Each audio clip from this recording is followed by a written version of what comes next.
une récente étude dont tu m'as parlé qui est absolument choquante. Étude anglaise de 2023. Sur 3700 hommes, les hommes simulent lors de l'acte sexuel.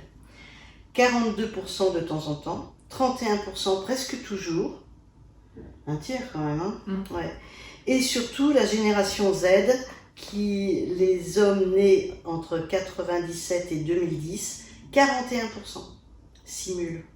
Non mais comment est-ce qu'on peut simuler, comment est-ce qu'on peut il suffit de faire un mouvement ou un petit bruit pour que on sache que c'est fini, hein, genre on n'a pas souvent plus de bruit d'ailleurs, et puis voilà, avec le préservatif c'est facile, on peut ne pas voir, oui, et puis même sans préservatif d'ailleurs. Même sans préservatif. Alors pourquoi dissimuler? 26% des hommes là disent que l'orgasme est difficile voire impossible à la pénétration. Donc, par rapport à la masturbation. Ouais. Ils se disent aussi stressés par rapport à la performance qu'ils voient dans les films X notamment.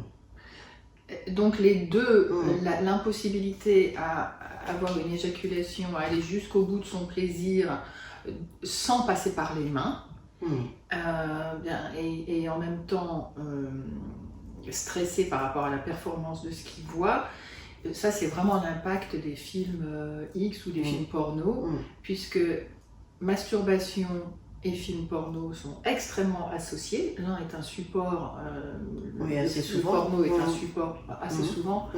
Généralement, plus de 90% des films porno sont regardés pour la masturbation, accompagnent l'acte de la masturbation et deviennent complètement indissociables.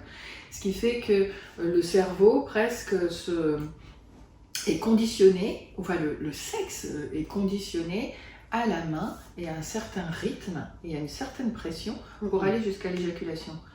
Évidemment, dans la rencontre, ça se fait pas.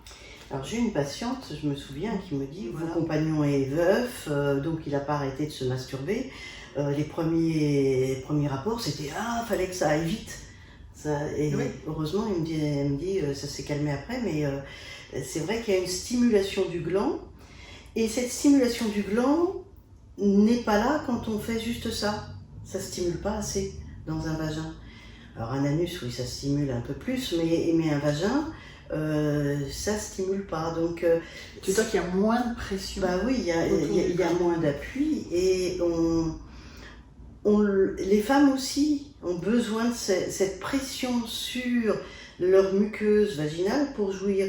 Et les hommes devraient aller aussi dans cette paroi musculaire vaginale qui est toute molle et agréable en tous les cas. Oui, ce n'est pas forcément le pilonnage qui amène à la jouissance. Ça, c'est vraiment réservé au film X ou à très peu de, on va dire en rapport hétéronormé, très peu de femmes.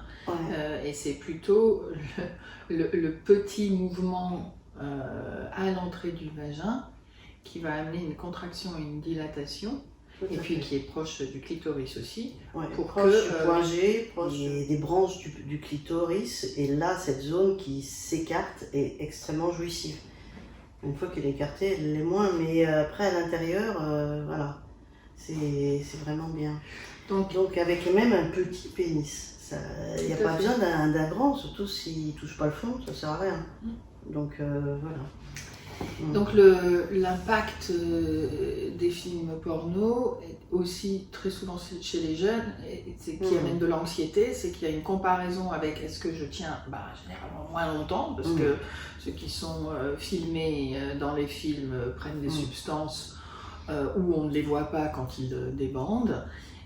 Oui, puis on leur met même des injections dans le pénis pour qu'ils restent en érection. Tout à fait. Donc il y a ça aussi, il y a des sexes surdimensionnés, c'est-à-dire au-delà de la moyenne. C'est pas du tout dans la normalité, on va dire, sauf que comme il y a un étalon, donc il y a un repère qui se fait en dehors de ce qui est courant, ce qui amène de l'anxiété. Un traumatisme.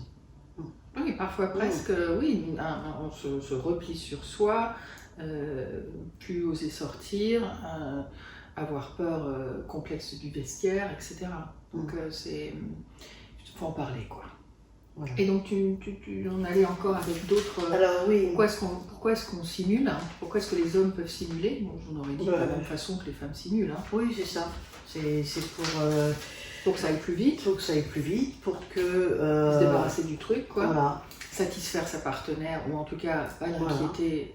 Pas l'inquiéter. D'un autre côté, un homme qui ne peut pas éjaculer, ça a l'avantage, c'est qu'il peut durer. Donc la femme peut être intéressée.